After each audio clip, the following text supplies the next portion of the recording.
আসসালামু আলাইকুম বন্ধুরা, কেমন আছেন? আশা করি সবাই ভালো আছেন।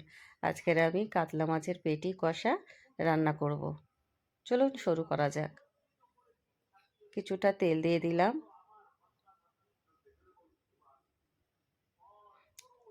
তেলটা গরম হয়ে গেছে। এবার আমি পেঁয়াজ কুচিগুলো দিয়ে দেবো।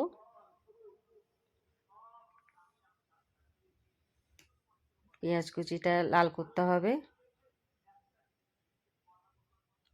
লাল হয়ে গেছে। এবার আমি বাটা মশলাগুলো দেব, যেমন আদা রসুন বাটা, জিরে বাটা, সর্ষে বাটা, কাঁচা লঙ্কা বাটা। গুঁড়ো মশলাগুলো দিয়ে দিতে হবে।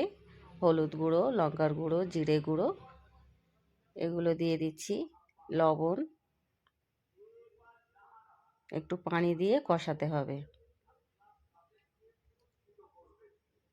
কষানো হয়ে গেছে। এবার পেটিগুলো দিয়ে দিলাম। পেটিটা দিয়ে একটু কষাতে হবে।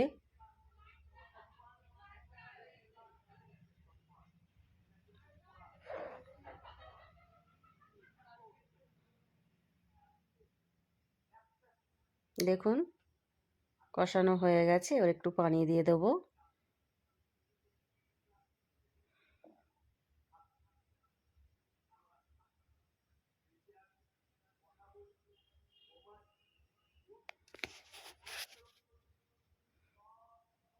এবার এর উপর দিয়ে ছড়িয়ে দেবো পেঁয়াজ কলি, টমেটো কুচি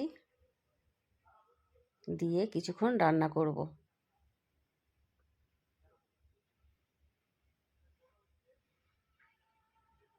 আমার রান্নাটা হয়ে গেছে।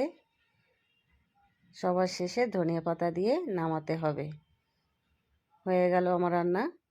যদি ভালো লাগে একটা লাইক আর সাবস্ক্রাইব করে দেবেন নেক্সট রেসিপি দেখার জন্য।